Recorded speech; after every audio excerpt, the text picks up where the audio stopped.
In this tutorial, I'll be guiding us on how to sign out of all accounts in Spotify. So let's get started. So first you want to open up any browser. In my case, I'm using Brave browser. Then you want to search up Spotify.com. And note that you can't sign out of all accounts in the Spotify app. So you have to go to the web. So click enter. So once you're here, you want to go click here and click account.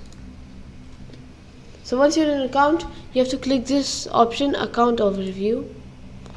So once you're over here, you want to go and scroll down full, and then here you see this option called sign out everywhere.